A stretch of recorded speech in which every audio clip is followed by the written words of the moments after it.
RDTDaily.com presents a Tarabuster with comedian Tara Devlin. Oh my God, what's going on, everybody? Nice to see you. Nice to see you. My name is Tara Devlin. Thank you for hanging out. This is unapologetic liberal talk on the right side of history, decency, dignity, democracy, humanity. And we meet here every Friday evening at this time in the vicinity of 8:30 p.m. Eastern Standard Time. And there we go. We hang out. If you're on a platform that isn't YouTube, I'm going to be reading and interacting with the YouTube chat room at youtube.com/C for channel/Tarabuster. And that's it. Keep coming back. It works if you work it, so work it, you're worth it.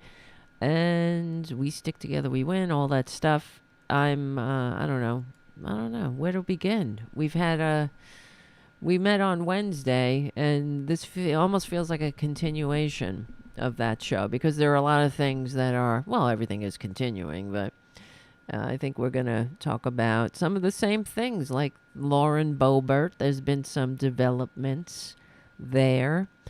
I also want to, well, I teased the John Kennedy reading of some gay porn or whatever. I mean, I guess there's some things I'd like to kind of talk about there, and other things. We'll see how it goes. This is a Tarabuster, as you know.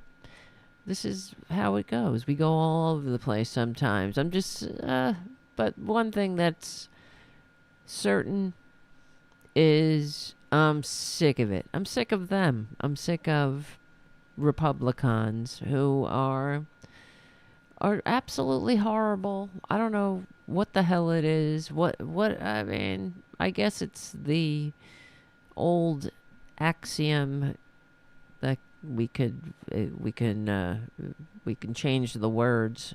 For example, although all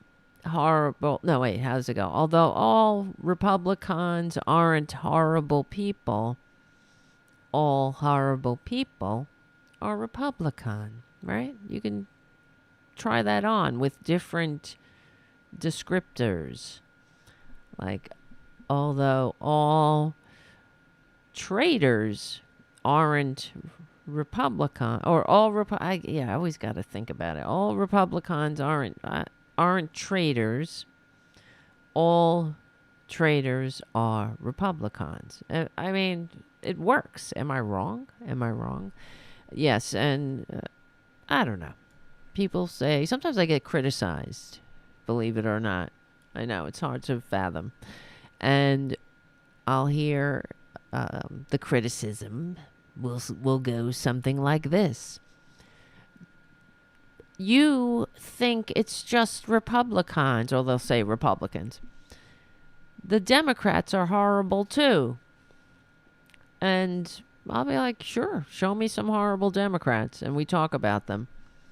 Is there anyone comparable to, let's say, the likes of a Lauren Boebert on the Democratic Party side? Really?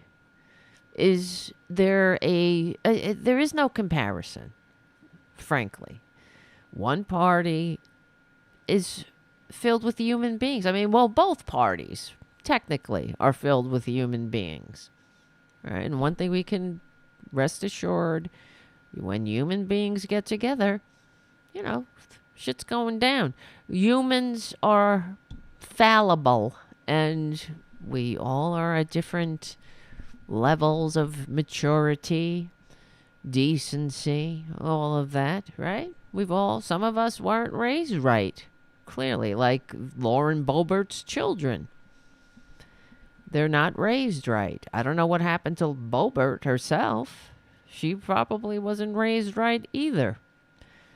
And yeah, but, you know, there's no comparison. One party wants to have a functioning democracy that works for all. Another party is an authoritarian death cult. Okay? And I wish I was wrong. They're a bunch of liars. I mean, everything about them. I'm so sick of it. For example, with this Hunter Biden shit. See, this is the difference between the us normal people and the Republican Party. That I don't. If Hunter Biden did something wrong, then he should be held accountable for it. Like all of us, no one is above the law. I mean, they think that we care about this. Does anybody care? I'm looking in the chat room. Does anybody raise your hand if you care about what happens to Hunter Biden? I really don't.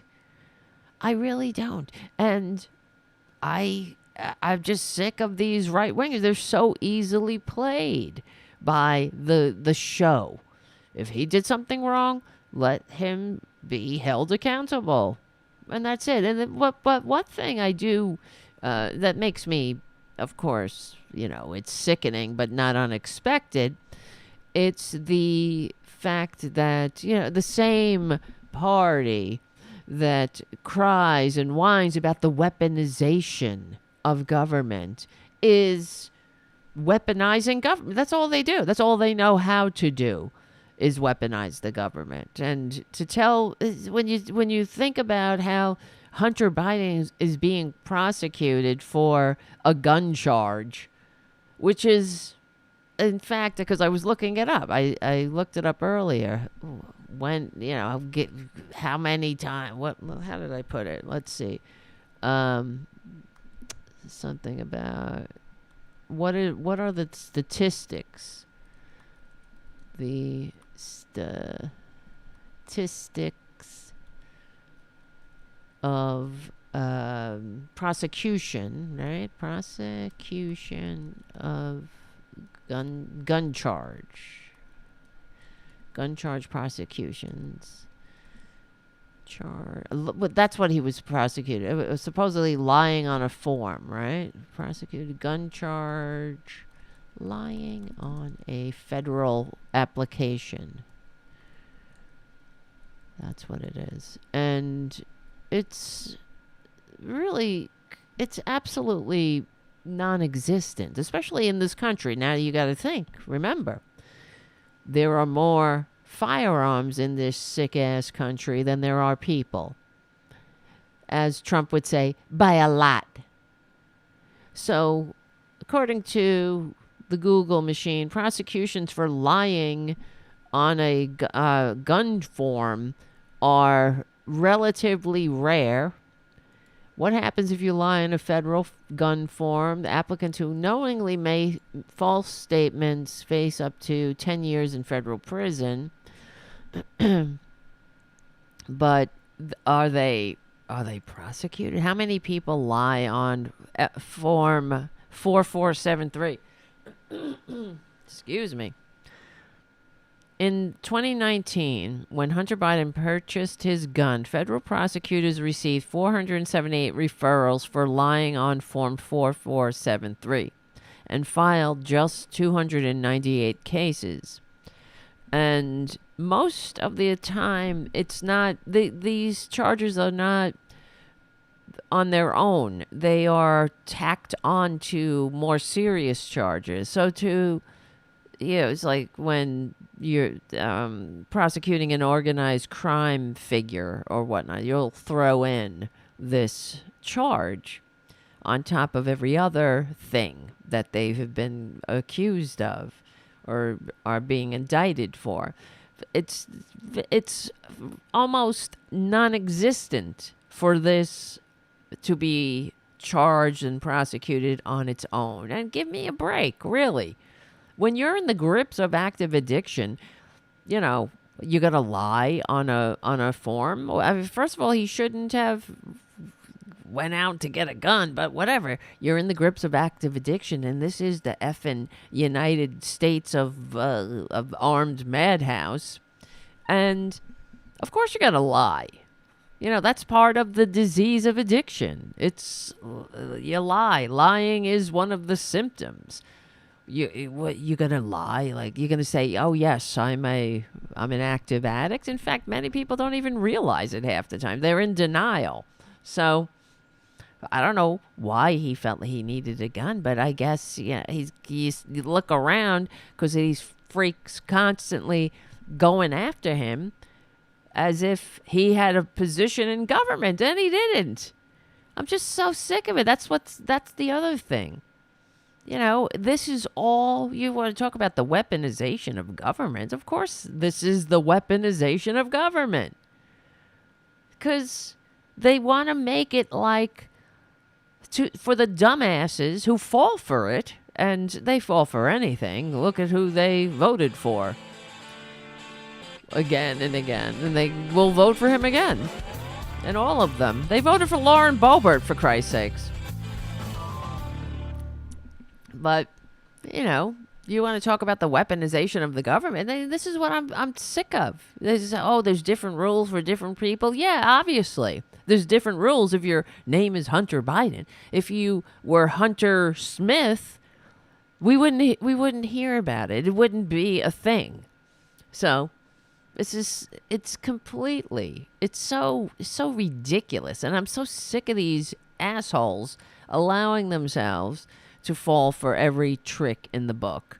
So whatever, if Hunter Biden made whatever he did, let him pay for his whatever, pay the price, But what does that have to do with anything? He never held a position in government. Oh, he was. This is the other thing. What was it? He's capitalizing on his name.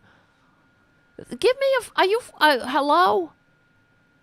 Have you met the Trump crime family? Capitalizing on his name. He's using his name to get a cushy job. Have you met Lauren Boebert's ex-husband, the soon-to-be ex? She can't even wait till the ink is dry, ex, before she embarrasses herself and lets some dude feel her up while she's vaping in a theater? I mean, come on. I'm sick of it. Anybody else? That should be my new tagline. I'm sick of it. I really am. So, yes. Winston on the chat says, given the nature of the charges and the overreaction by the GOP having to have a special counsel looking into this, I wonder if Hunter has a case for malicious prosecution. I hope so. I hope that he goes after them, that he bites back, because this is ridiculous. I don't want to repeat myself, but that's what I do. So if he committed a crime, let him pay the price. But this has nothing to do with the price of gas. It has nothing to do with the Saudis, right? It has nothing to do with this country genuflecting before the world's dictators, which is what we did when the filthy fascist less vote getting con man squatted in the White House despite receiving fewer votes, okay?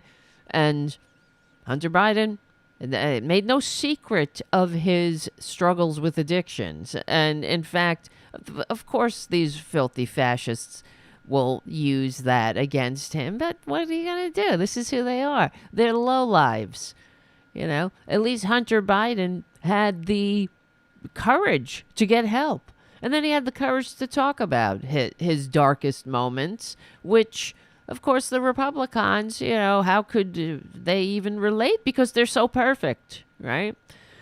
As Donald Trump Jr., who is clearly looks like an active addict to me, as somebody who is in recovery. It kind of takes one to know one, but it's not just me pointing it out. He looks like he's using.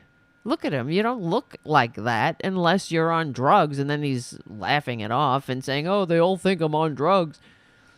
Well, maybe it's because you look like it and you sound like it. But he would never get the help he needs because he would disappoint his his narcissistic daddy who will never love him no matter what. This Donald Trump Jr. is a very damaged person. I don't think he is a sociopath himself. I think he is a horrible person that has no courage, and he won't stand up to his daddy because where the fuck else would he be? He's not a self-made anything. He's everything that he just wants to be as horrible as he can to impress his father. It's really pathetic. But anyway, I wasn't planning on talking about this, so let's move on. And thank you, Jim, for your super chat in the super chat room. Let me take a sip of my coffee. And what else? I just wanted to say, oh yes, if you can become a patron, please do at patreon.com/TaraDevlin. Thank you. If you can, I would like that to happen, since, we got to keep the liberal media going and growing. And what else? I got more things to report. If you can support APS Radio News, I think that would help. Charlie, who is a supporter of this show. And also another thing, I just wanted to report that we got a new cat here in Tarabuster Studios, a rescue. I got a call today. It's very sad, but hopefully it'll have a happy ending. He's in my bathroom right now, this poor kitten. I got a call from a friend who said that there's a cat. And anyway, of course, why don't they pick up the cat? That's the other thing I was thinking about. Why don't you pick it up and take it home? Why are you calling me? You know what I mean? It's like, oh, there's a cat that's in trouble. Call Tara. You got a bathroom too. But anyway, people just don't think like that. He's in my bathroom now. Here he is. I'm calling him Boo Boo at the moment. I don't know. Maybe we can come up with a better name. I was just calling him Boo Boo because it was so sad. He's as thin as a skeleton with a fur coat on. That's it. And he was in one of the shelters at, we have some community cats, and he was just, you see the little orange in the shelter? And I went out and I was like, hello. And he came right out. See? The little baby. And then I picked him up. There he is. The little boy, baby Boo. Look how skinny he is.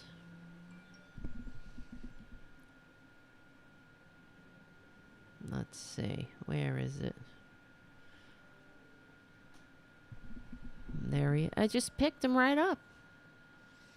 Took him home. Took him back. And he's in the bathroom right now. In a nice soft bed. He had a very nice full meal. There he is in the bathroom. Then I gave him a bed. He likes that. He's very good. He's the sweetest thing. So it makes me want to murder when legally and peacefully. If somebody dumped this cat, they should be dumped themselves. Because, if it's a house cat, people think, oh, just dump it, right? Like it's an instinct. No, if they're not taught how to survive, it's like us. If we haven't been taught how to survive in the wilderness, we're not going to fare too well if somebody dumps us in the middle of nowhere. And it's the same thing with them. They have to be taught. So house cats do not know how to survive. There he is. Yeah, right. We'll see what happens. All right, come on back. So what do you think we should call him? You think Boo Boo is okay? Boo Boo. I was calling because I was saying to him, "Come out, Boo Boo," and he came right out. I mean, it's just pathetic, really. It makes me furious. But it's a kind of an inconvenience, yeah. But this is why I think, you just open your mind a little. Other people, you can also do that. You can also temporarily inconvenience yourself for a life, for a creature who needs a second chance. So we'll see. He's going to the vet soon. He's sleeping. He's nice. He's having a nice, relaxing night in my bathroom. All right, let's get back to work. There's so much to talk about. So, and the other thing is, before I go with the cat, so if he's sick or something, this is what happens. Sometimes people will just dump an animal because they're sick and they feel like they can't afford it or they don't want to deal with it. And if he's sick, you don't dump an animal. If you can't afford it, you take the responsibility. Go bring it to a shelter. That's your responsibility.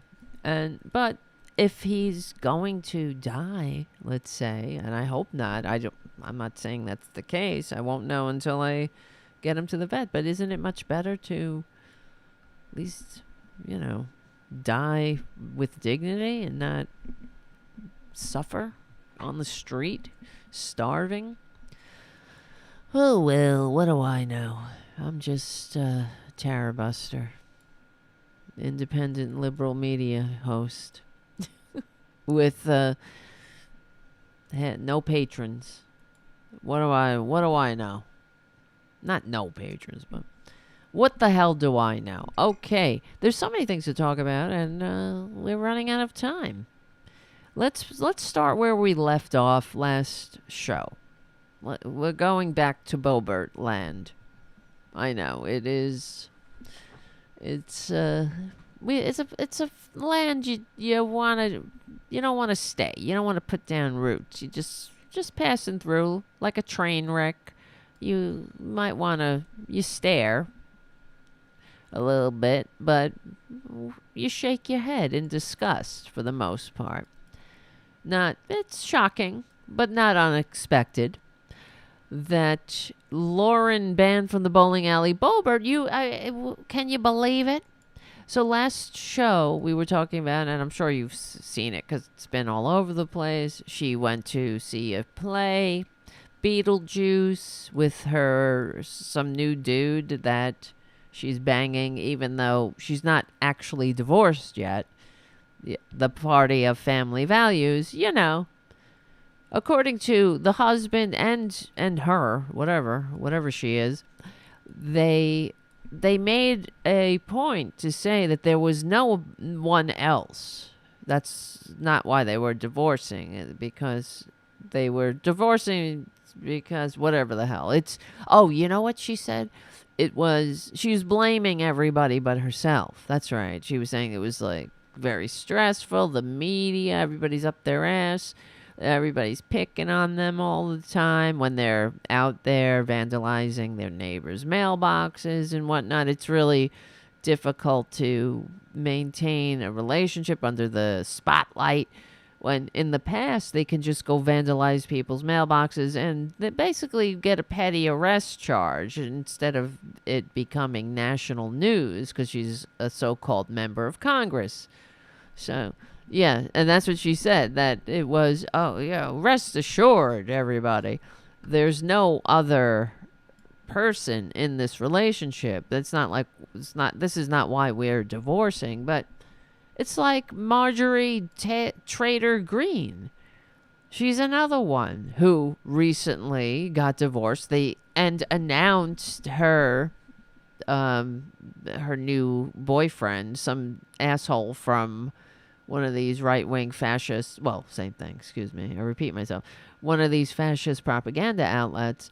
And she, according to everyone, it wasn't. She announced her, the relationship she came out of the closet with it, but it had been going on a very long time, well before she was divorced. So, but that's expected with the party of family values, and we know that perjury traitor Green was a serial adulterer before she became a member of Congress who needed to beg a traitorous so-called president who squatted in the White House despite receiving fewer votes. She had to beg him for a pardon 6 days after being sworn in to the position.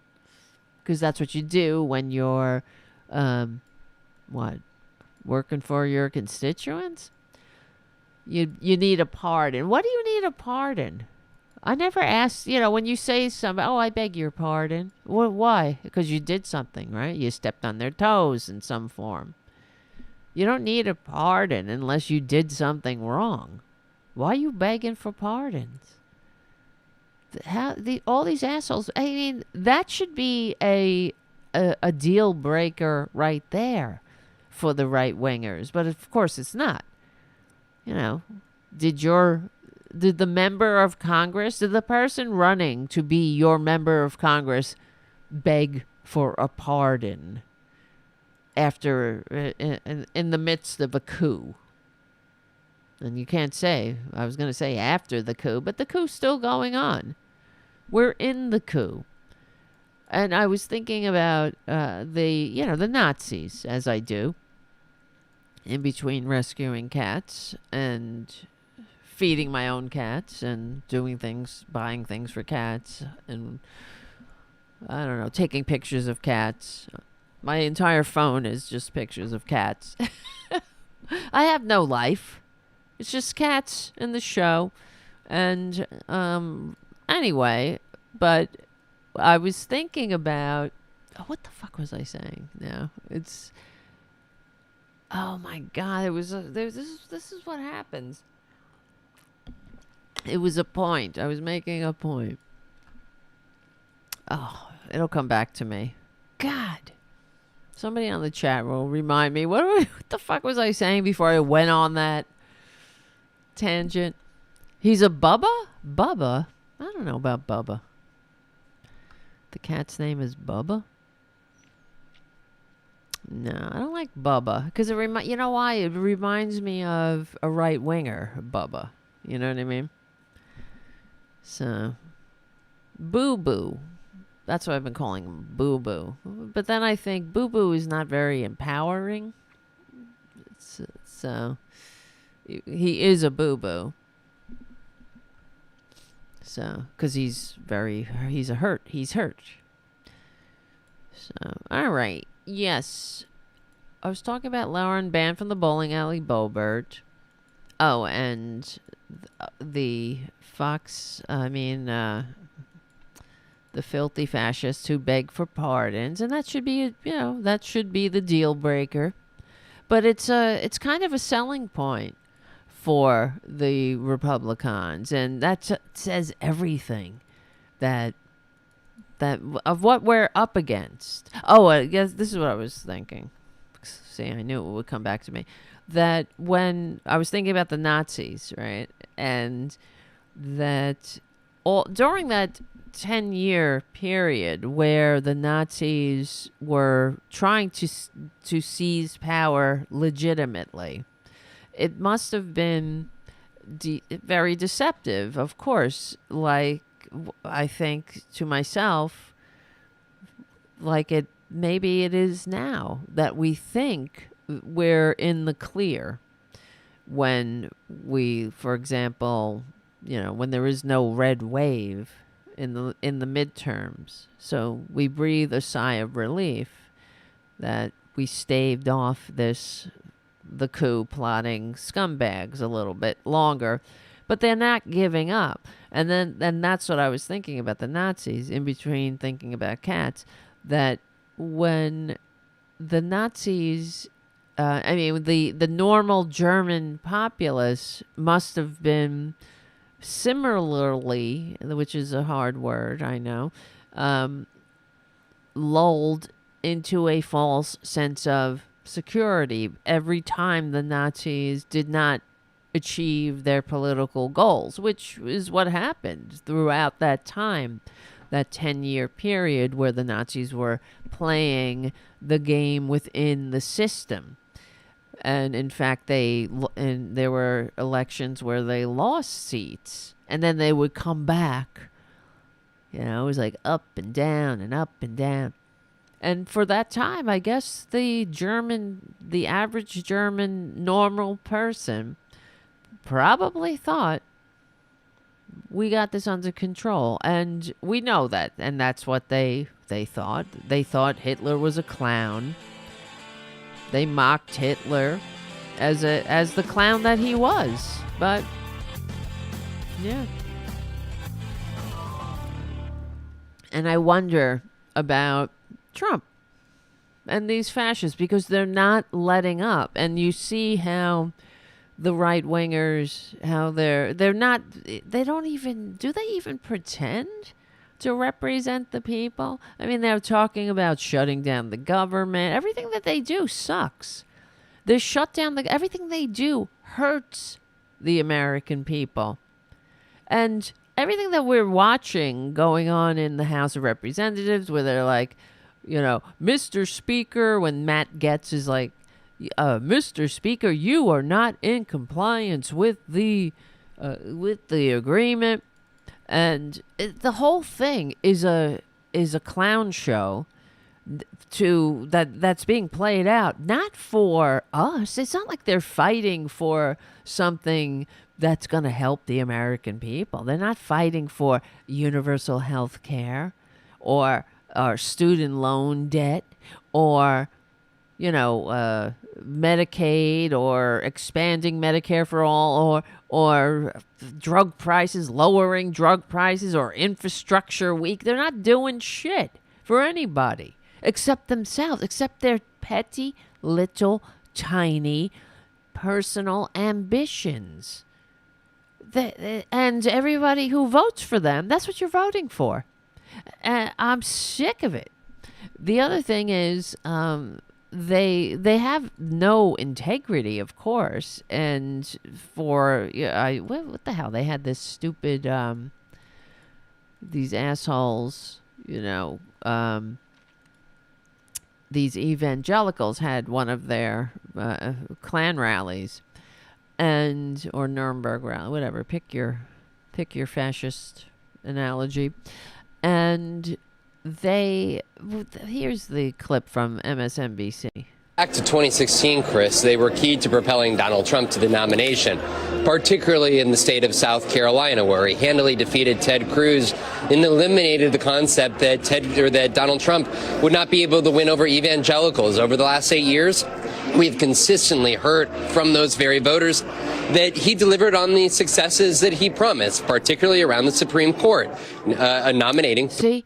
Even though the way they're framing this, he delivered on the successes he promised, particularly around the Supreme Court, nominating these conservative justices. And that in itself, that pissed me off because it was, of course, kind of nullifying the coup. You know, Mitch McConnell's corruption of the Supreme Court. As if, oh, well, he nominated them when Ruth Bader Ginsburg's body wasn't even cold. He shoved that handmaid onto the court. And that's all that matters. Not just him, you know. Then you had Beer Bong, Justice I Like Beer, and Gorsuch. All of these so-called conservative justices, they're all illegitimate, but that doesn't matter. The corporate media is just like, oh, well, he nominated it. And don't ever put it in context or frame it as it is in reality. They won, I suppose. They won those seats, and now we all just gotta. They won by corruption, but let's all go along with it and legitimize these fake ass so-called justices, but I mean, I'm talking about the corporate media. Of course, that's what they're gonna do, which is it goes hand in hand with them, and the way they frame this evangelical event.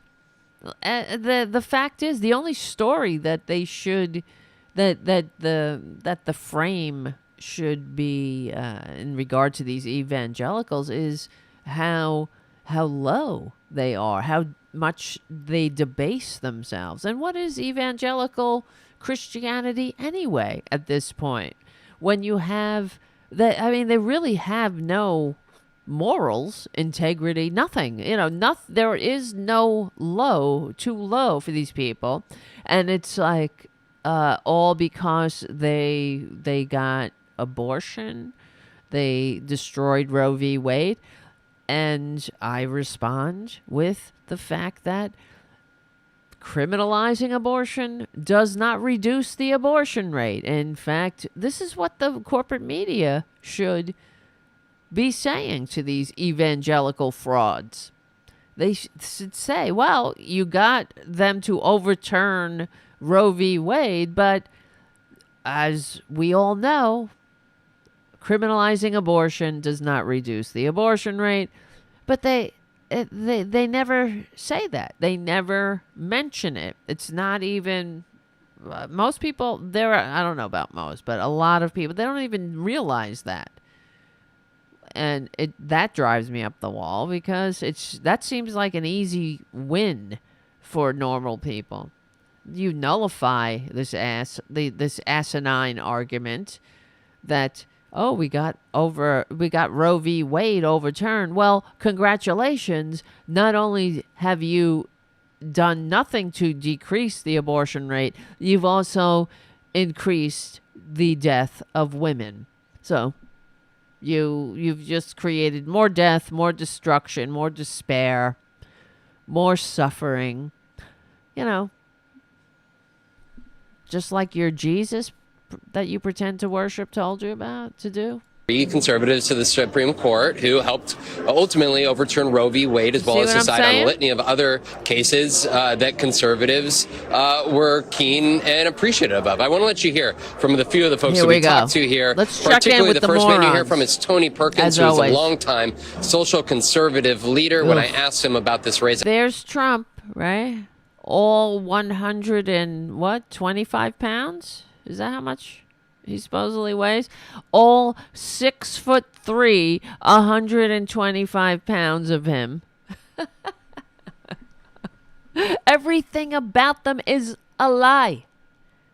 You see? That's because they're so tiny and fragile, and they are so desperate to be adequate. They understand how inadequate they are. That's why they're always like have to denigrate liberals, but it really they want us to love and appreciate them, but the fact is they can't keep up, right? They just can't. They're not fit in all ways. They want so desperately to be validated, and they are inadequate. So instead, they say, "Oh, they have to bash what they really want, what they really want to be." I mean, Trump really wants to be accepted by all of those who, he supposedly hates, like the Hollywood elite, and they all do. That they all want to be loved and accepted. Like when Trump had his disgusting inauguration that sucked and was very poorly attended, they couldn't get any acts to perform, any legitimate, A-list talent. No, everybody was like, no way. I'm not supporting this disgusting American carnage. So, all right, well, here he goes. This guy, Hilliard, he kind of gets on my nerves because he goes into these right-wing spaces and simply sticks a microphone in their faces, and absolutely just keeps his mouth shut. Is that journalism? There's no context. It's just, here's a microphone. Let this vomit out there onto the public airwaves, the so-called public airwaves, without any pushback or any framing or context. Just let this nonsense be vomited all over the floor. Is that what journalism is now? I'm asking this legitimately. About this race ahead, take a listen. The media and others, the left that continues to attack him, think they're going to drive evangelical voters away from him. They're actually pushing them toward him. Why? I'm not trying to drag anybody away from the con man. You're a lost cause. This is the other thing that speaks volumes about them. They're so fragile. Like, we're all so obsessed with them. I don't give a shit. I really don't give a shit about them. Whatever, vote for the con man, vote for the orange clown, as Kathy on the chat says. That's who you are. A clown knows a clown, you know? You want to know somebody, look at their friends. And they're always saying how we're picking on them. How much we're, the left, they're attacking us. Everybody's under attack. When, who's under attack? Who's under attack? We're the ones under attack. Normal people, women, gay people, trans people. You know, democracy itself. Patriots are under attack.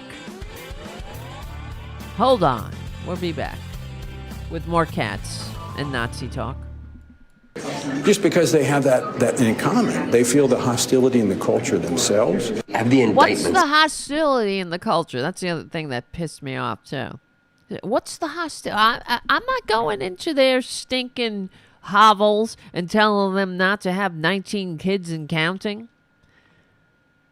But they're coming into my spaces and telling normal people that what we can do and what we can't do. They're coming into our normal states and trying to inflict their manias on us, despite receiving fewer votes, despite representing fewer people with a minority point of view. But they're coming into my space. They want to make sure that gay people of the same PP can't form a legal contract. They're going there again. They want to tell normal people what we can do, what books we can read. You know?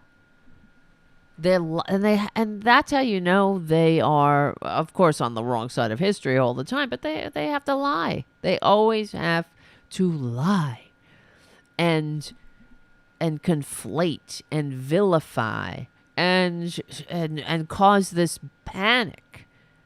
You know, everything is a panic. It's always attacking the minority. It's like the what's his face, Vivek Ramaswamy, when he was saying, it's the tyranny of the minority, which is not even a thing. There is no tyranny of the minority, you smooth-talking sociopath.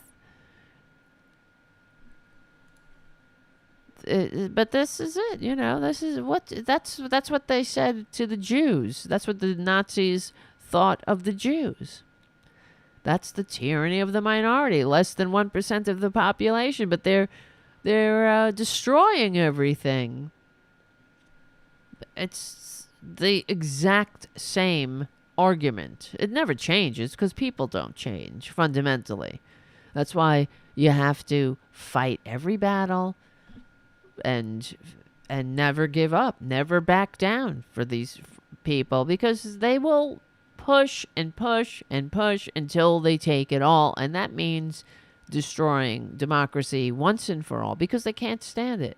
They can't stand other people. They can't stand diversity. And as I always say, you know, they just fundamentally do not have the capability, the emotional, spiritual, physical, mental, moral capabilities, sexual too, of functioning in a free democratic society. It's true, because it takes, you know, and then if you want to cultivate good citizens by, and how does it start? You know, it starts with education, by educating the youth to understand democracy, to believe in democracy, to cultivate and embrace diversity and the human experience, how we're all in this together. We don't leave anybody behind. You know, could you imagine? That's when they freak out. That's why they're like, oh, I got to homeschool. I got to get out of here. I got to teach my kids that the earth is 3,000 years old. And because, you know, you're liberals, you're shoving it down our throats. Your science and your and all your math, your normal things. Your evolution, right? I mean, but the thing is, every time, everything that sucks, I mean, maybe prove me wrong, I don't know, but it stems from conservatives not being able or not being able to muster the capability to function in a free democratic society, in a free, diverse, democratic society. And then we have to make concessions for them. There always has to be a carve out or a compromise for the people that just can't keep up. You know, that's why, I mean, it's really, it's like Freud would have a field day with these people. It's like that whole Left Behind series of books that's so popular with them. It's really a metaphor of their fears, their own fears, because they ultimately, it is they who are left behind, and that's terrifying to them. They're left behind by science, by modernity, by diversity, by society. And in their fantasies, they can just dream that a giant cloud being is going to leave us behind. Because in their little tiny worldview, they're like, oh, we're right. See, look, the cloud being raptured us out of here. You know what I mean? It really, but that's why that series of books was so popular with them. But it's so telling to their damage. It speaks right to their damage. So anyway, let's keep going with these people. Donald Trump moved you at all away from him? Oh, actually, it's moved me closer to picking him, because I just feel that what the Democrats are doing to him is railroading him. Even if he has found... The Democrats are doing. The Democrats are, what? Choosing to not be to have the saying that no one is above the law actually means something. It's the Democrats railroading him. Well, maybe he should stop committing crimes. I know that he got away with a lot of crimes all the time, from the time he inflicted his wasted human DNA life on society. But these are lost causes, you know? That's why they're at the evangelical, whatever, Christian conservative summit, whatever it is.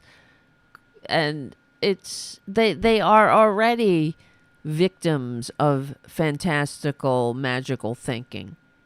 So what do we expect? Of course, these are people that, you know, think the world is 3,000 years old, or is it 5,000? I don't remember. It doesn't matter.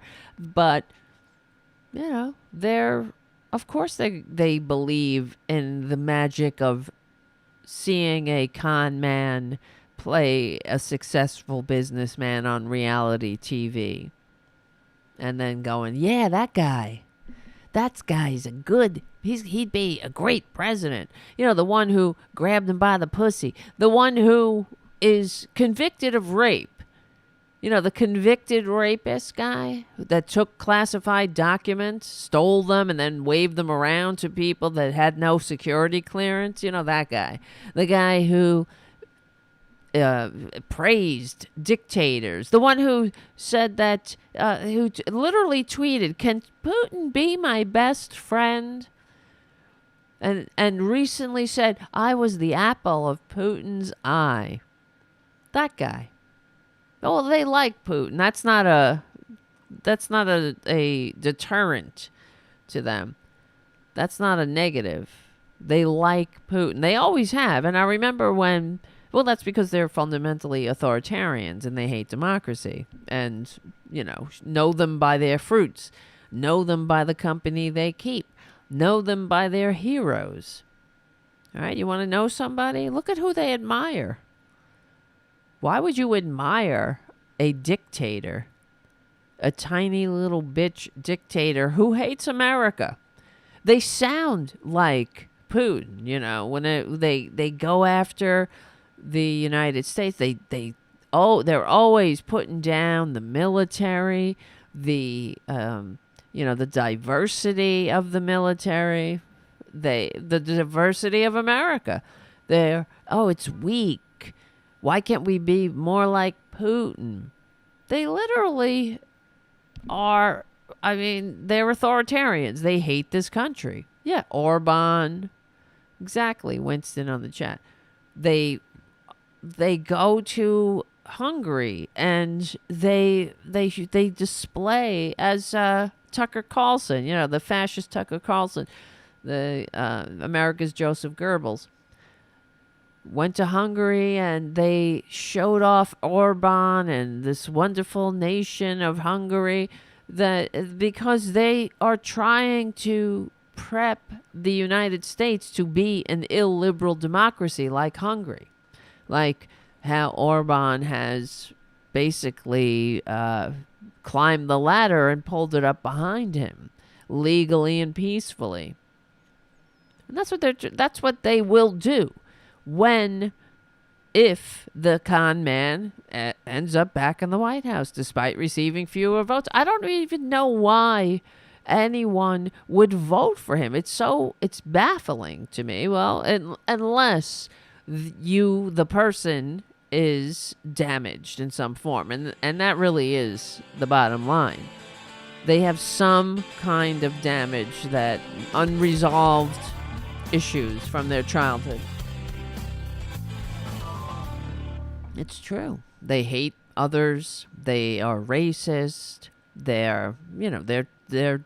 were abused as kids, and that turned them into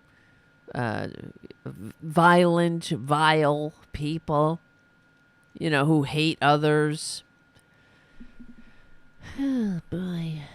Let's keep going. Guilty in some of these cases, the policies that he would be able to put forward as president, those outweigh whatever convictions may come. For me, it does. Yeah. And Chris, in Iowa and in South Carolina, Fox News polling from the summer showed that Donald Trump was maintaining 50% support among evangelicals in both of those states. Because they have no decency. It's like, whatever. Why are you presenting this as, oh, yeah, just another stat? I don't know. Whatever. It needs to be framed in context. These people are, for years, they've dragged us through their manias. We've always had to deal with these assholes. What about the children? I remember during Clinton, these filthy fascists, these evangelicals, what are we going to say to the children? That the president of the United States, Mommy, what is a blowjob? I remember hearing one of these evangelical assholes saying, my child actually asked me what a blowjob is because of Clinton. No, this is unacceptable. What about Trump?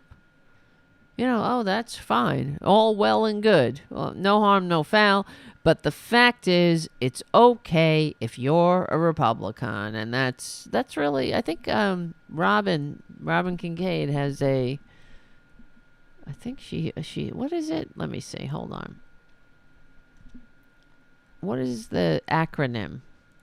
She says it all the time. It's okay if you're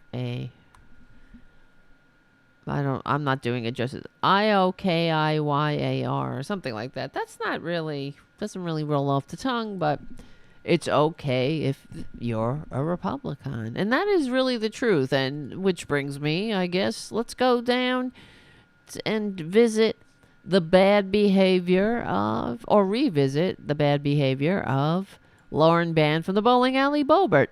Now we know, well, not that we didn't know before, but how, why, and of course she's banned from a bowling alley.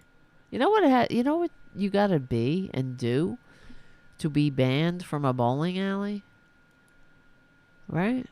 You know how bad, how much of a dirtbag you gotta be to be banned from a bowling alley?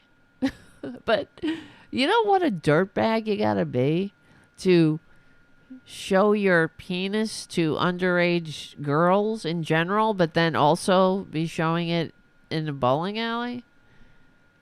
Just to underage girls. And then on the same day that you're out with your girlfriend at the bowling alley with her parents, you're meeting her parents. And then the band from the bowling alley, the female whose parents you were meeting, though you got kicked out of the bowling alley before showing your dick to underage girls, not just kicked out, arrested too. She continued to see him and date him and then marry him and have children with him. Okay, these are not. They're not that. They're not that. They're not that well. They're not anyone. You're not really. They're not somebody to admire. What about the children? Right? What about the children? What about her children? Lauren banned from the bowling alley, Boebert. No wonder they're horrible kids. We were talking about it when the story came out about her husband vandalizing the neighbor's mailbox, and then there's the 911 call, and how the kid was, the neighbor was like, slow down. He's riding around on an ATV. He's a fucking teenager riding around the neighborhood on some, whatever, I guess, is it an ATV? Is that what you call it? But you know what I mean. One of these little hot rod type things, little, all-terrain vehicle, whatever the hell they are. And the neighbor says, slow down.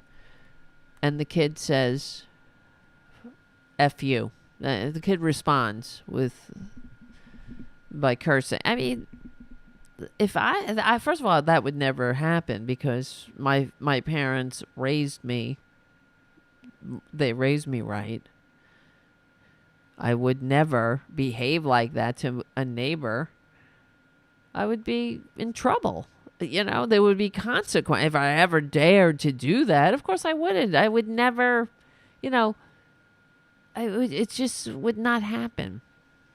And not that I didn't, mess around when I was a kid, but as you know, being in recovery and all, but still I don't know, who teaches you to act like that, especially in your neighborhood? And the entire neighborhood hates her. They hate her. You can't get along with your neighbors, so the people of Colorado are going to put you in the House of Representatives? Don't you have any dignity? Of course not. Well, I'm so sick of it, but it's okay if you're a Republican, I suppose, because Lauren banned from the bowling alley Boebert when last show we were talking about how she went to see Beetlejuice and then she was acting a fool, but worse, she was vaping, dancing, singing loudly when nobody else was singing. It wasn't like she was at the Rocky Horror Picture Show at midnight. You know, that it wasn't part of the show, like the audience participation. And others were like, come on, man. They were complaining to the ushers. They did the right thing. They were like, look, this bitch was banned from a bowling alley, and now she's here acting like an asshole, and she's disrupting everything, and we need her to stop. That's all. All she had to do was stop. But she was vaping, something you really aren't allowed to do in a theater, especially a crowded theater. But it's her world. We all live in it, and that's the Republican way. And she's really into Jesus, though. I don't know if you knew that. She loves Jesus. Home. And so I believe that as a Christian, that frustration that we feel on the inside of us sometimes is really just God's motivation to send us to where we need to be a part of the solution. And it led me here. I have been very impressed that you are not afraid to speak openly about your faith and how it defines you. Right. It is clear that you're not timid, and you're not afraid to let people know that you are a Christian believer and that that's what gives you your core values and your core strength. Do you find that people sometimes are wanting you to say, just tone it down a little bit, Congresswoman, just tone it down? Do you hear that? I think that people would love if I would tone it down. But, we had our Lord Jesus certainly didn't tone it down for anyone. Oh, my we had God. the apostles Can you believe who this? carried this message. I wish her Lord Jesus. Really, I wish she followed his example, right? Exactly. Winston on the chat asks, what was she vaping? I wonder. It's true. That's what I wonder, too. What was she vaping? It doesn't matter. I mean, if she's vaping THC or what? I don't know. I don't vape. I don't know what you can vape nowadays. But, of course, she lied about it. And her staff lied about it. They said that the smoke was part of the show. It was the smoke machine. And the woman who we read, I think, at the last show, there were quotes from her giving her experience because she's pregnant. She asked little band from the bowling alley if she could please stop vaping, and the band from the bowling alley, Boebert, said no and turned around and continued acting like an asshole, because that's what you do when your heart is in the right place, right? When you're somebody that cares about your community, you just treat everybody like shit, like you're the center of the universe. And that's, I mean, this speaks volumes about her and who they are. But I gotta wonder, who votes for somebody like this? That's the real shame. How much do you have to hate yourself to vote for people like this? They have no decency. Oh, because they pretend to love Jesus? How stupid are you? Isn't that an action? They're all talk, these freaks. They're all effing talk. I wish they loved Jesus. I keep hearing about it. I keep hearing how much they love Jesus, right? The only thing they love about Jesus is gay bashing, which is something Jesus never did. So they take this Jesus, and like everyone else, any other human being that they can exploit in some manner, they use Jesus as a human shield, just like they use, Byron Donalds as a human shield, or George Santos, like he's their gay, the con man. He's one of their, he's a gay. So that means that, or what's his, the I was, what's the, do they have any trans? No, they don't have any trans representatives. But, yeah. Who's the other one, though? They're not.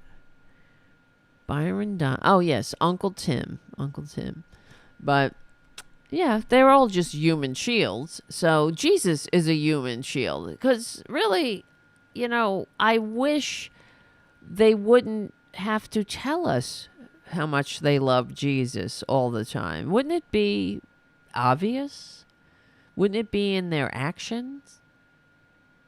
Wouldn't it be, you know, it would be obvious if they really were Christian, actual Christians, who followed the teachings of the ancient socialists who handed out free health care, who hung around with a bunch of dudes and a woman in the desert, who hung out with prostitutes and the dregs of society, that stood up against the conservative power structure, and that's what got him executed, because he was standing in the way of their wallets. And, you know, a radical progressive who came to rewrite the Old Testament. What's more progressive than that? When they say, well, the Old Testament says eye for an eye, I say turn the other cheek. Well, as we know, the Republicans, he's another one. Even though they love Jesus, they, well, I think it was Donald Trump Jr. who said, what's all that, what's that gotten us? This turn the other cheek thing. This, could you imagine if any Democrat said anything like that? Right? What's this turn the other cheek thing ever gotten us? Oh, please. We'd never. They already call Democrats godless. I mean, but everything is bullshit about Republicans. There's nothing godly about the right wing. They're all about. There's nothing there's nothing decent. You know, they're all about division. They're all about the show. They're about selfishness. If she was actually a Christian, wouldn't she be more respectful of other people? You know, simply out to also enjoy a show. They paid their good, hard-earned money for a show. And there she is, vaping. But you know what also pissed me off about this, too, with the vaping? Look at her. She just blows it into the back of somebody's head. Right into these people's... right into their heads. I mean... not only should she not be doing... why are you blowing it into somebody's head?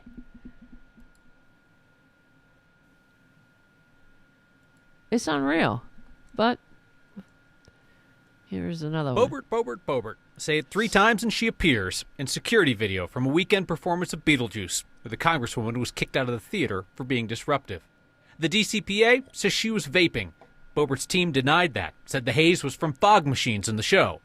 That claim goes up in smoke when you see the video. The pregnant woman sitting behind Boebert told the Denver Post she asked her to stop vaping, and Boebert refused. Her one-woman show continued, taking flash photos, raising her hands and dancing, often the only one clapping or standing up in the crowd. Boebert occasionally took a break from being disruptive to enjoy the company of her male companion. He briefly had a grasp on the situation before ushers returned and told Boebert she had to leave. No class. The theater's incident report says Boebert pulled the "Don't you know who I am" card on the way out, giving theater employees the single-finger salute. Oh, yes, of course. No class. Like school in the summer. No class. But she loves Jesus. Don't you know? Don't you ever get tired of being compared to Jesus? Culture, but this is nothing new. Cancel culture has been around since the beginning of time. They tried to canceled cancel Abel. me. We have Shadrach, Meshach, and Abednego that were thrown into the fiery furnace. King Nebuchadnezzar wanted to cancel. Crack, and Abednego were in the fiery furnace. And I was just vaping because I was pretending I was in Shadrach, crack, and Abednego. In their days, they said, it's fine. In their days. You can pray. Remember the days, and when you pray, remember to pray out loud on a TV show. And then when no one's looking, when you think no one is looking, act like an asshole. You see him give people the finger, tell the whole crowd, here's my finger. Everyone else who spent their hard-earned money to see a show because they want to, escape a little bit. See some entertainment. No, I was singing out loud. I enjoyed myself way too much. Except no one else enjoyed themselves if they were in your vicinity. So, what does that tell you? Shut your mouth. I wish we can cancel these people legally and peacefully. Don't do it in the name of Jesus. And yes, so now here we are in another cycle of cancel. I let this man grab my boob in public, and also I vape and dance and take flash photography in the frickin' theater. Who behaves like this except children? No wonder her kids are horrible. They are horribly behaved. They act like assholes, just like their mother. The apple doesn't fall far from the tree. And, of course, now she's going to be a 36-year-old grandmother, too, because they have never been taught. They've never been taught boundaries and how to behave. They've never been given any sex education, probably. Nothing. They've just been told, here's a gun, here's an ATV, and go for it. Go fucking annoy your neighbors. And if they say anything, Daddy's going to come out after he finishes his other six-pack and vandalize their shit. I mean, really, if you cannot get along with your neighbors, if the entire neighborhood is, says you suck, you're the problem. The entire neighborhood banded together. They were like, this bitch has got to stop. When the whole neighborhood. And then there's you. Almost the same word. And, the problem is you. You're the problem. Cancel culture, but this is nothing new. Cancel culture. Cancel culture has been around since the beginning of time. Cain canceled they Abel. Canceled we Jesus. Have Shadrach. Cain canceled Abel. No, they murdered him. Shadrach, crack, and Abednego canceled. Shut the fuck up. Meshach and Abednego that were thrown into the fiery furnace. King Nebuchadnezzar wanted to cancel them, but Can you believe King Nebuchadnezzar? See, she's such a Bible scholar. She loves the Bible. She loves to say Shadrach, crack, and Abednego in the fiery furnace of cancel culture. And the Empress Palpatine tried to cancel them. And no one could cancel them in the light of the Lord. Well, why don't you learn how to act like a normal person? Let's put all that shit aside. A Shadrach, back, Abednego, Jar Jar Binks, or whatever the fuck. Putting it all aside. And why don't you know how to behave? Can anybody ask her that question? Oh, it's because Joe Biden. This is what they do. That's the other thing.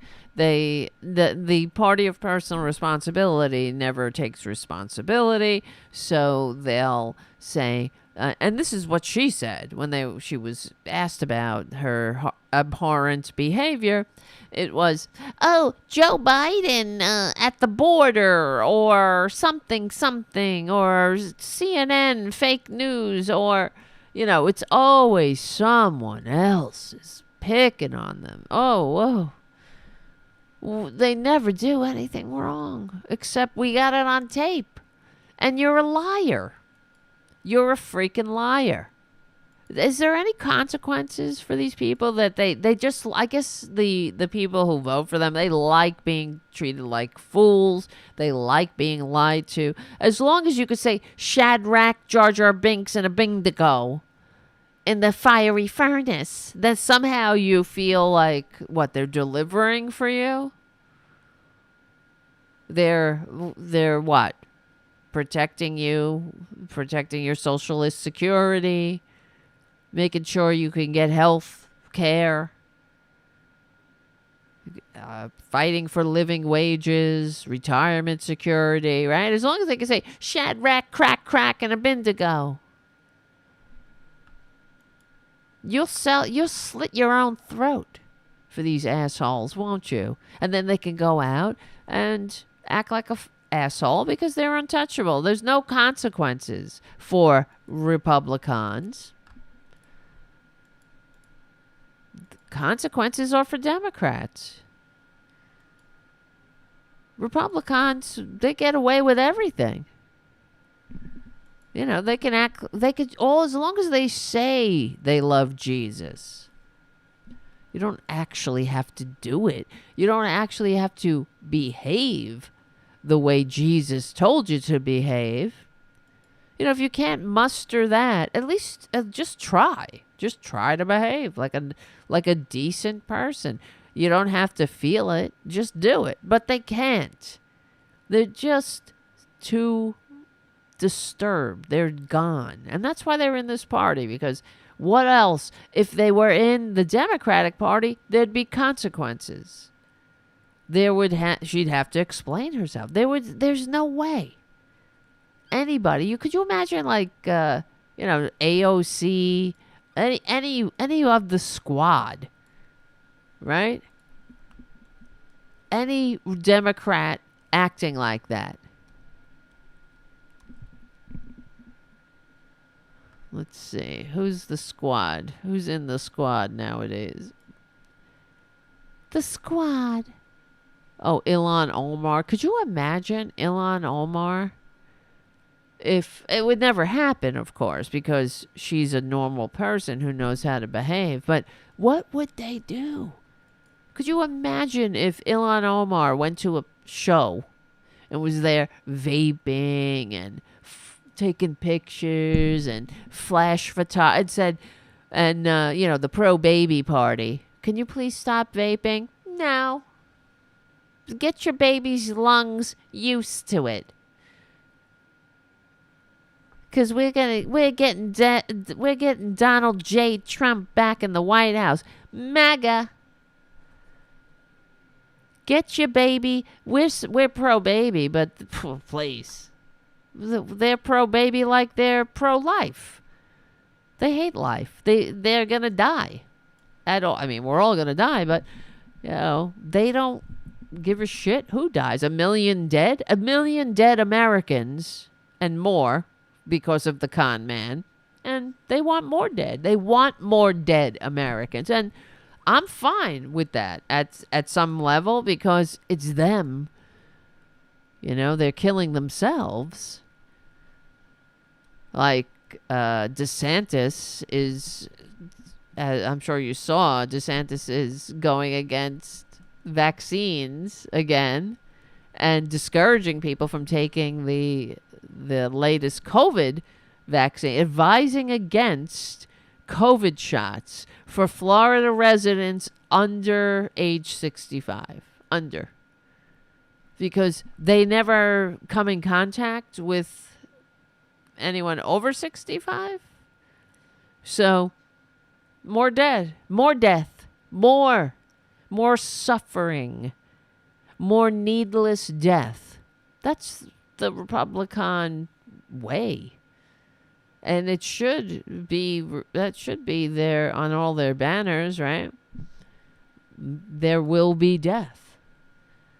There will be more needless death.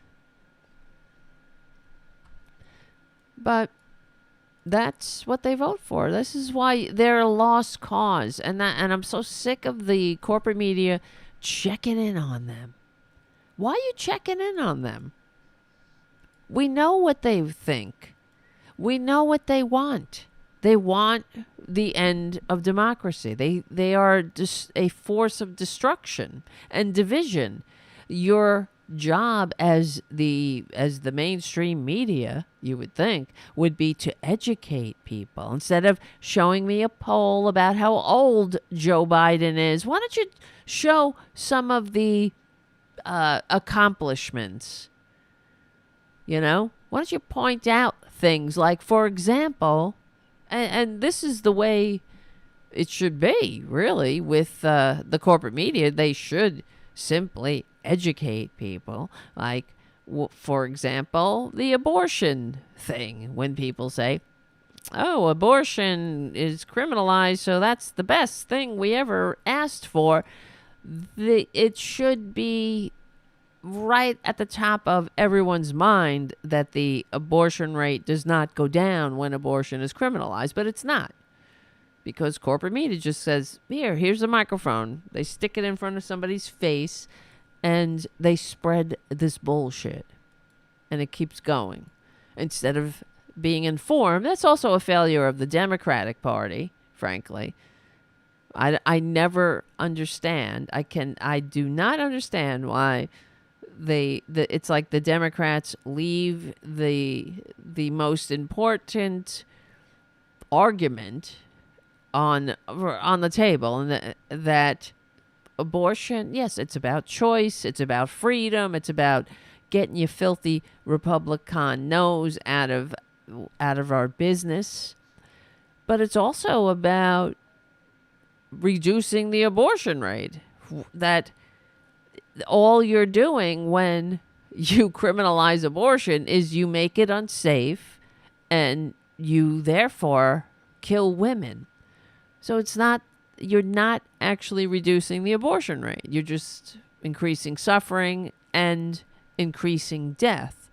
So there's nothing pro-life about it, or if that's your policy. All you are is pro-control. You're pro-women in their place. Women back in your place, under our thumbs. And really, that's what it's about. This is why they want to they want to take us back to the good old days, right? When women had to what do you call it? Ask their husbands for permission to open a credit card and things like that. But because when you eliminate a women's autonomy, it makes, and there's in many forms, it makes women more it's according to Republicans, it makes women rely on men, and they're unable to escape. And regardless of the circumstance, they have to stay in abominable situations because they have no options. And that's what Republicans call family values. That's the end of the Progressive Voices part of the show. Thank you for hanging out, guys. Come on over to youtube.com/cfordchannel/Tarabuster. We will win. Become a patron at patreon.com/TaraDevlin, because we're on the right side of history. We're on the right side of decency, dignity, democracy, humanity. We stick together, we win. I'll see you soon.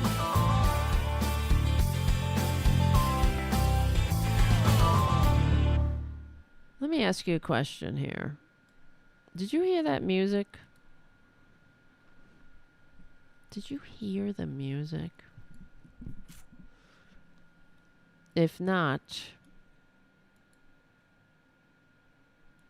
I don't know about that because it seemed like it wasn't playing in the levels. Bing, bum, bum, ba-dum, bum. But you did hear the movies, though, that I played, right? Interesting. I know there's a 10-second delay. You heard the music? Okay. I don't know why. That's kind of weird. Didn't seem to be playing through the... Okay, good. You heard it loud and clear. Okay, that's all I needed to know. And you hear the movies too. Okay, good. That's weird. I don't know what's happening. As usual. It's because the levels weren't moving. So, as long as you can hear it, it's working. Which is the next story I should play or talk about? Oh my God, there's so many. Oh, let me, I guess we could talk about this. Kennedy. I know this is a couple of days old. About this, I just got to play one thing with John Kennedy, this disgusting marble mouth albatross around our national necks. This is another one. When I was watching this guy making a fool of himself, reading excerpts from books for young adults. This is the thing about Republicans. They're a bunch of liars, as we know. Like Lauren Band from the bowling alley, Boebert, talking about Shadrach, Jar Jar, and Abingago. And that's, it plays a good game there, but in reality, she acts like a child. Not even. I mean, a child that would be punished for behavior like that, not put in the halls of power. And so it's just like a Nazi, though. They take excerpts of things out of context and they read. It's the most salacious things, especially, of course, in their attacks on gays, which are now, and gays and trans people, of course. It's the greatest hits. It never goes out of fashion, I suppose. Like, for example, well, let's play this woman first. The woman who lied. You might have seen her giving her comment at a community board. Hello, my name is Erin Mazzoni, and my address is on file. I just moved here from Bucks County. Wait, what's her name again? Hello, my name is Erin Mazzoni, and my address is on file. I just moved here from Bucks County, Pennsylvania. Hearing what this person just said really upsets me because our entire community up north fell apart. It was like watching a bad car accident for 3 years straight. What's a good car accident? It started out as Pride coming in, and I thought everything would be okay. Everything would be okay when Pride came in. But no, don't be fooled.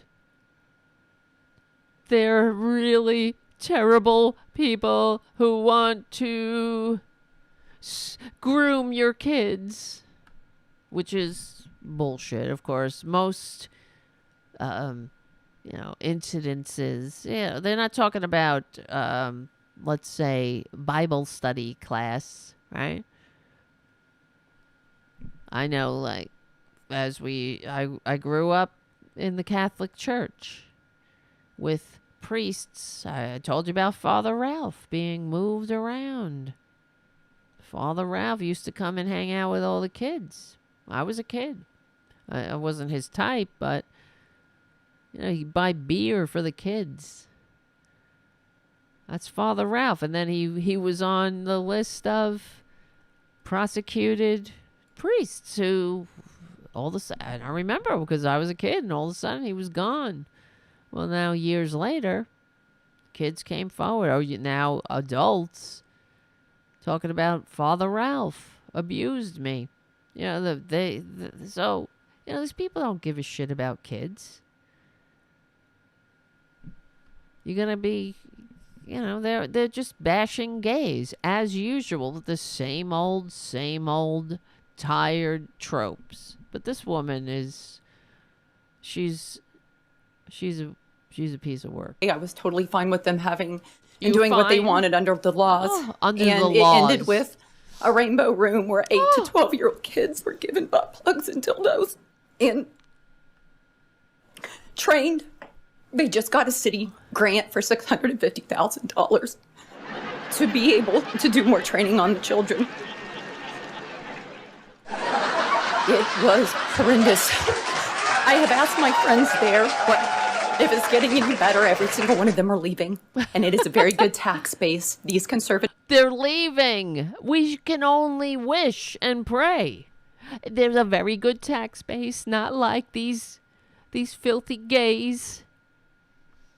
They don't pay their taxes, the gays? No, I mean, they're very... We need these conservative panic, these lying moral panic fascists. We need them. They are the best tax base.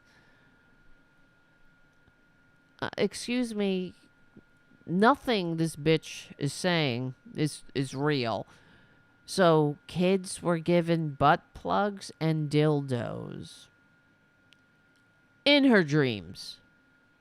She's just pissed because she missed out, I suppose.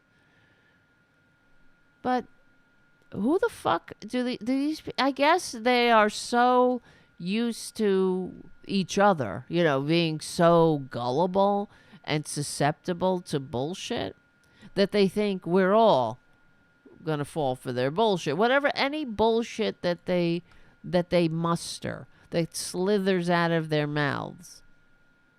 Everyone is just like gonna fall for it. Right, Jim says she's upset because she overspent on her butt plug. Yes. She didn't know they were being given out. Oh, I was okay for the pride coming in. And then they took kids and they made the butt plugs. I love these conservatives that they are capable of crying with no tears all the time. Is this a conservative thing? Constantly whining and crying and playing the victim and pretending to give a shit with their fake ass tears, but there's no tears. They're just making them faces. Are good tax-based people. Good taxes. It was absolutely horrible to watch. You think that you're doing things based on laws, but you are doing things and you are Look at these assholes behind her. These people believe her? Look at these assholes. You think you're doing something, and then all of a sudden, you got a butt plug coming at you. Right at your face. How is this legal? I was okay with it happening within the law. These people coming in with their butt plugs and dildos. Of course, this is not a thing.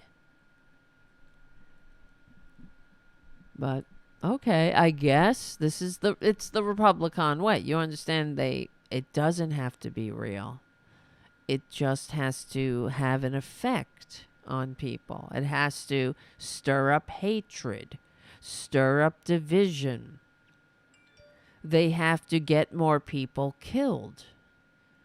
They have to turn us against them, us against everybody, everybody against each other. People who just want to live their lives. And what is pride? I know they hate it. They hate it. Now pride. Oh, kids. Guess what? Kids sometimes grow up to be gay. They're gay. And instead of wanting to kill themselves, or they're trans, right? But then they see others and they see the community being like, this is cool. then they don't want to kill themselves. And they grow up and they're well-adjusted adults who don't vote against their own demise, who don't join the Proud Pricks or don't become an evangelical asshole at the values summit. You know, I guess that's what they're afraid of.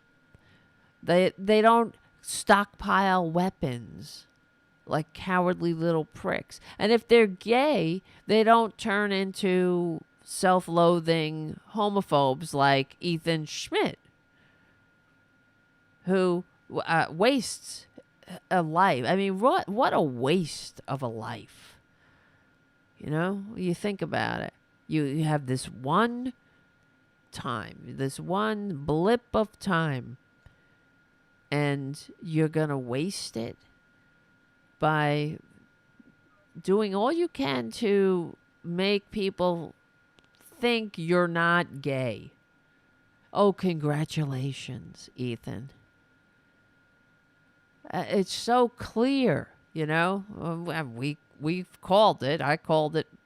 I'm not the only one, but it's so clear. Somebody who behaves like that. They hate themselves. And it's sad. Unfortunately, because of the right wing, they turn that their manias outward, and they harm people who aren't cowards, who are capable of living their authentic lives, and they just add more suffering to the world. That's all. I mean, really, when you think about it, they're all like, I love Jesus, I love Jesus. Well, what's the point of Jesus if all you do is add suffering to the world?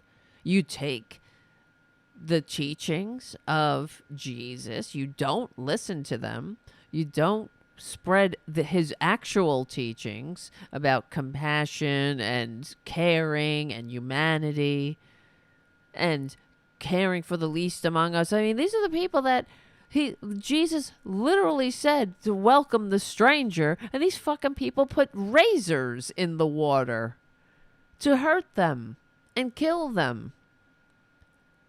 Jesus didn't say, slice up the stranger and build a wall. You know, if there's any place where they can display a modicum of humanity, they always fail. They never cease to amaze me. The depths of their hypocrisy. It's absolutely astonishing. And I frankly wish they were Christians. I do. Because we wouldn't have to have these conversations like this. We could talk about other things like cats. We wouldn't have to, deal with this. I mean, what is the fucking really, what is this woman's damage? Who paid her to go up there and spew this absolute bullshit? And does she really think we will believe it? I guess she thinks, well, she's rest assured in the fact that right-wingers will believe anything.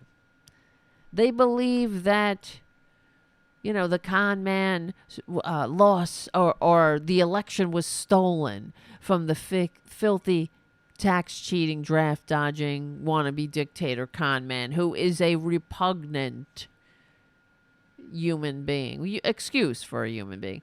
They believe the con man is 6'3" and 225 pounds. They believe the con man, I did everything right and they indicted me. Right? That's the con man. They believe I did nothing wrong. They believe it. Oh, they indicted me. I have this Presidential Records Act, which means I could take anything I wanted. I could do anything. I guess they believe it. Do they really believe that? That's the thing. This when Trump is like, I got the Presidential Records Act. That means I can take classified documents from the White House, you're not the president anymore. You could just take it. That's what the Presidential Records Act means. That you could take classified documents to your tacky Roach Motel Maramoron and wave them around to your fucking donors who have no classified clearance. That's what the Presidential Records Act means. They just is that really what they believe? It's hard to tell. I had every right to under the Presidential Records Act. You have the Presidential Records Act. I was there, and I took what I took, and it gets declassified. Just so you understand. I could take it. It gets declassified. By taking it, it's declassified. You could take it. You could take it to your meetings with the Saudis. Yes, I know. That's what you did. But you're not allowed. That's not the presidential record. Just because it says presidential and records, he and they are rest assured in the stupidity of the people who vote for them that all he has to say is, I got the Presidential Records Act.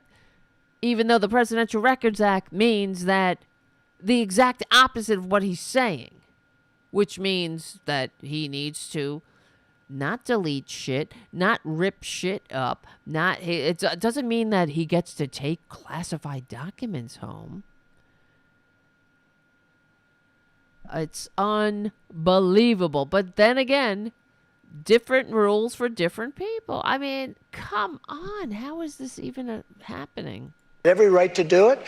I didn't make a secret of it. Why? In other words, whatever documents a president decides to take with him, he has the absolute right to do so. That's the law. Whatever he wants. In what fantasy land would normal people write a law that says the president, when he is no longer the president, can take home our state secrets and wave them around at his tacky Roach Motel to anyone who wants to give him a buck? You got $5? You got $20? Look at this. Look what I got here. Presidential Records Act. Can you believe it? Now, what country would be that stupid? Really. I guess I answered my own question. The country of MAGA morons. That's the country they want to live in. They want to live in a country that's stupid. That effing stupid and embarrassing. They want to live in a country where a stinking, lying, petty little wannabe dictator can steal the America's secrets that people died for and take it home to show people that don't have clearance. And what we don't even know what else is on these documents. It could have the names, the locations of assets, of human assets that are not going to get, that are now going to get killed thanks to, I got the Presidential Records Act.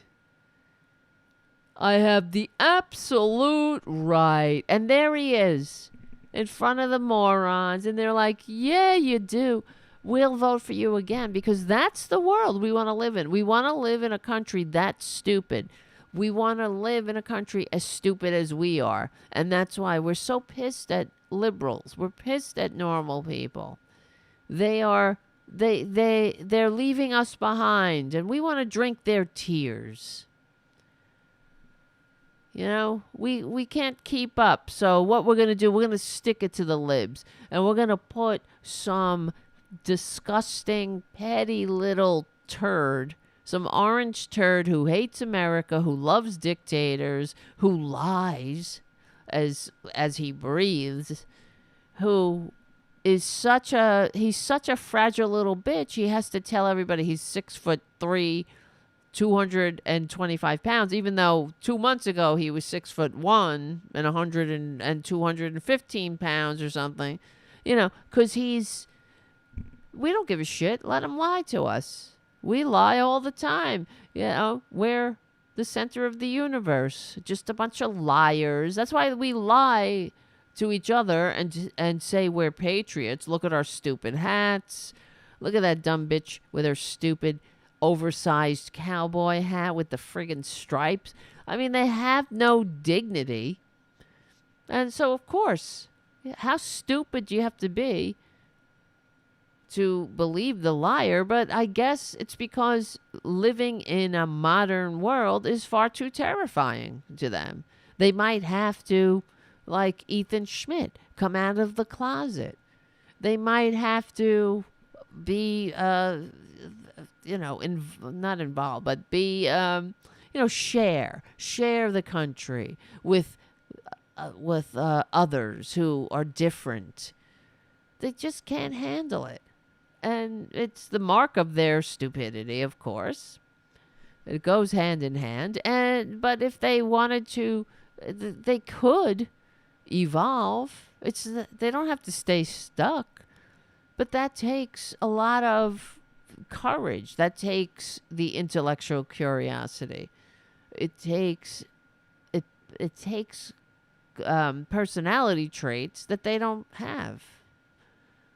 You know, I mean, that's why they want the big daddy to stick it to the libs. You know, he's not hurting the right people. The lady said, he's not hurting who he needs to be hurting. That was the quote back in the day. Oh, Jesus, take the wheel here. Oh, my God. So in the last story, we'll talk about, I don't know, I went on a whole tangent there, but I wanted this John Kennedy reading. Well, let's let him talk about it. I want to know what you're recommending. It sounds to me like what some of you are saying, the librarians should decide who gets to see that book. Like that? I'm saying when individual parents are allowed to make a decision of where that line is, and To Kill a Mockingbird, which involves a rape scene, should that book be pulled from our libraries? I think it becomes a slippery slope. I think you ought to think about it a little bit more before you come here. I've thought about if you're going to propose something, you ought to be able, in 30 seconds, to be able to explain what you're asking us to do. Well, why don't you in 30 seconds? Tell me what you want, who gets to decide. And all I've heard is the librarians. And parents have nothing to do with it. And if that's your response, what planet did you just parachute in from? Parents, Senator, or what country, more appropriately? This is not China. Parents, Senator, this is not China. It's looking more like it every day. This is not China. We want it to be like Hungary. Take all the gays out. Ugh. What do you want, kids being gay? We want to go back when the kids wanted to kill themselves if they were gay. You know, like the good old days. That dog won't. Parents absolutely have a say. Oh my God! Do you see the only consolation when I know I'm not a spring chicken here, but these people, if you're a young person and you see the likes of that, it's like, go away. Step off the mortal coil legally and peacefully. Yes, he went to Yale and Oxford, this asshole. Oh, that dog won't hurt. What's with all that phlegm in his throat, too? It's like he's talking through his nasal cavity. And it's stuffed up. We solve the solution. Other than to tell us that we don't agree with you, you're on the wrong. We'll be on the wrong side of history. I confess I'm a little confused. And I appreciate you do the argument that our discussion that we've been having, but For me, You it's a do? little too conceptual or Yeah, because you're dumb I as don't know, shit, metaphysical even though you or went to Oxford and theological Yale. or whatever you want to call it. I Oh, want to try to yeah, and I gotta understand what make you're a- asking us to do. This is going on Fox Let's take News, you know. two books that have been Oh, much shit, discussed. here we go. The first one is called All Boys Aren't Blue, and I will quote from it. I put some lube on and got him on his knees. Hot. And I began to slide into him from behind. I pulled out of him and kissed him while he masturbated. He asked me to turn over while he slipped a condom on himself. Okay, I'm fast forwarding because just for the interest of time. Be available to kids. It's not Is that what it's you're- not a book for kids. That's the other thing I keep seeing on these fascist propaganda outlets. They're like, the book for kids, and they had this clip of John Kennedy. They're like, good one. That's really showing them. Thank you, Senator, for being so fucking whatever, like we want you to be. And on Fox News, on the Fox News website, the headline was, Kennedy reads excerpts from gay LGBT book for kids. It's not for kids. But it doesn't matter. You see what I'm saying? These filthy fascists need their whipping post. They need their gay bashing, because what else do they have? What else do they have? They don't have policies that help people.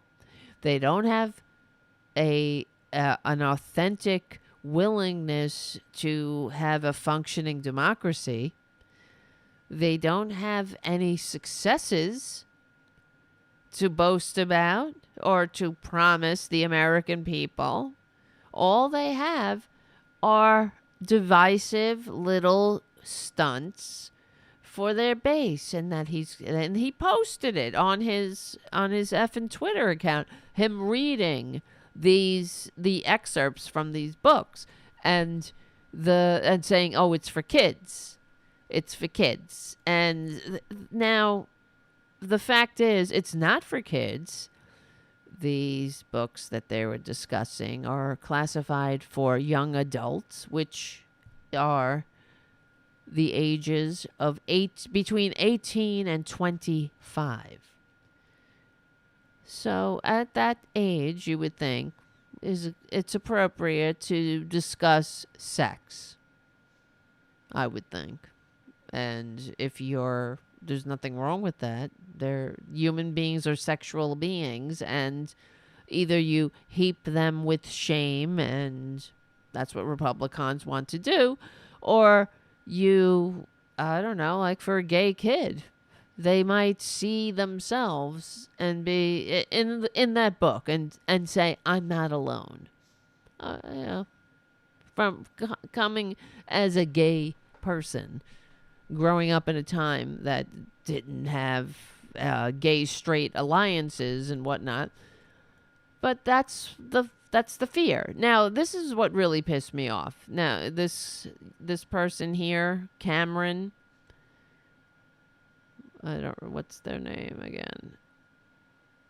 Cameron Samuels, students engaged in advancing Texas is the organization. So this is what really pissed me off. And I didn't see anyone else discussing it. So here we go. Here's the fucking waste of human DNA senator, the performance artist who went to Yale and Oxford but wants to pretend he's like, oh, corn, or shucks, ma'am, with a corn stalk sticking out of his slack-jawed mouth.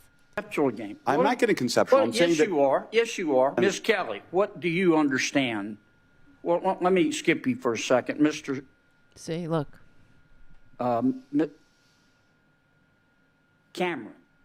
You fucking... That really got me. Mr. What are you? Mr. What? Ha ha. You see, I'm okay. Let's just continue. And no one's talked about this on any other show, as far as I've seen. I found that the most disgusting and offensive. It's also bullying. This is a senator. Yes, you are. Ms. Kelly, what do you understand? Now, let me skip you because I see an opportunity to bully somebody. Cameron. You fucking troll. Tell me what you're proposing. It's pronounced mix. Mix? Is that how would you like me to refer to you? Senator, your definition. I think, and that person, the courage that they show in the face of that powerful senator bullying them in front of the American people. You know, I wish on some level, I thought to myself, like, I wish that they had turned around and said, yeah, I'm used to being bullied by teenagers in school, but I didn't expect it from a senator of the United States. But anyway, I guess they should have expected it. But the fact that he tried to shame this person. Oh, who are you? Like, this is gonna make a good clip for, Breitbart or something. It's like, Mr. What are you? It really, and then they sit there with dignity, decency, intelligence, self-assuredness, and rise above. I mean, I was impressed, and I thought to myself, there you go, Republicans. That's the response to someone who is a rugged individual. This person, Cameron, is that's what a rugged individual is. Right there. And I thought Republicans loved freedom and they embraced the rugged individual. But there's nothing more. There's no rugged individuals in the Republican Party. That's for sure. You got to be just like them. You got to be the same. If you're a rugged individual like Cameron Samuels, they got something for you. They got mockery in the very least. He'll let this senator will do the mockery, pretending he's what are you? A boy, a girl? Well, I can't tell. Instead of just embracing the rugged individual,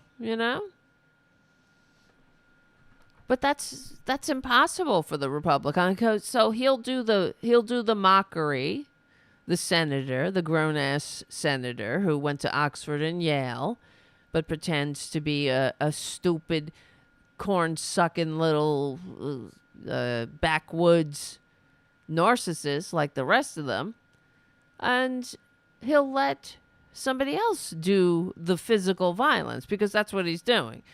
When you're being mocked and denigrated in the halls of power, but that's what he thinks he's doing. I don't know, like, if he thinks he's being funny, and this is what it was to me. I think beyond him reading the excerpts, the sex parts, because that's very titillating and triggering to the right-wingers. And Cameron Samuels points out that you're reading a scene that is abuse. It's not erotic. And if you understood that, and you've taken it out of context, of course, and he's like, I know that. No, he doesn't, because if he did, he would mention it. But he just had his staff do some kind of search, use the AI, ChatGPT, and pull out some very salacious parts without context. So the morons will be triggered, and the self-loathing closet cases will go and fan out and beat people up, like people like rugged individual Cameron Samuels, who these Republicans like Senator Kennedy they aren't fit. He's not fit to kiss this person's ass, frankly. He should be ashamed. But instead, he'll be voted for again and again by people who are very disturbed. All right, well, we will win. We will, because we're on the right side of history. We are on the right side of decency, dignity, democracy, humanity. Thank you for hanging out, guys. Become a patron, patreon.com/TaraDevil, and I'll see you next time. Yeah, Stephanie on the chat says, I wouldn't volunteer to be mocked by a Republican bigot or Republican. It's hard for me to say Republican now, because there are Republicans, but I know. It is what it is. But, that's why... I want to know what you're recommending. Oh, well, to me, it sounds like he needs to clear his throat all the time. This person has so much dignity, that they could give... And then, compare this person with, like, Lauren Band from the bowling alley, sitting at the freaking Beetlejuice. No. Will you stop vaping? No. That's the image of decency and dignity and patriotism and humanity. And then he's got this bigot mocking him. Wait, let me go to the next one. Like, he wasn't playing that up in his mind, you know what I mean? He was saying, I'll wait till I get to Cameron.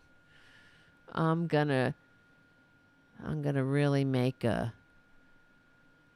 clip for Breitbart. Mister, I can't see. What are you? Are you even human? Are you even a human being? Are you a thing? I guess you're not human. So, because, humans are men or women, or we don't know what you are, so we can kill you, right? Because that's what he's saying. You're not human. I don't even know what you are. I have to squint at you. I gotta move my head back and forth and be like, Mr. What? Ms. And nobody said anything. No one. Not Cameron. I mean, honestly, why any of the other panelists didn't just stop for a second and say, you know what? That is absolutely unacceptable. And I take offense. You have to squint and move around as if to say what? What are you? Are you a human? What are you? What should we do with you? What should we do with the rugged individual that I see right here? Because there's nothing more rugged individual than being yourself in front of hate like that, in front of power. Hate mongering power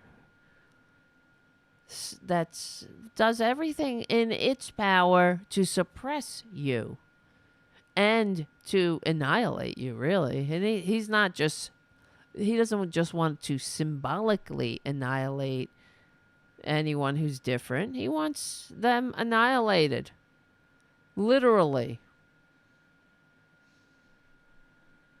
And honestly, it's true that when I watched this, I was looking around at other articles about this. No one, not a single person mentioned it.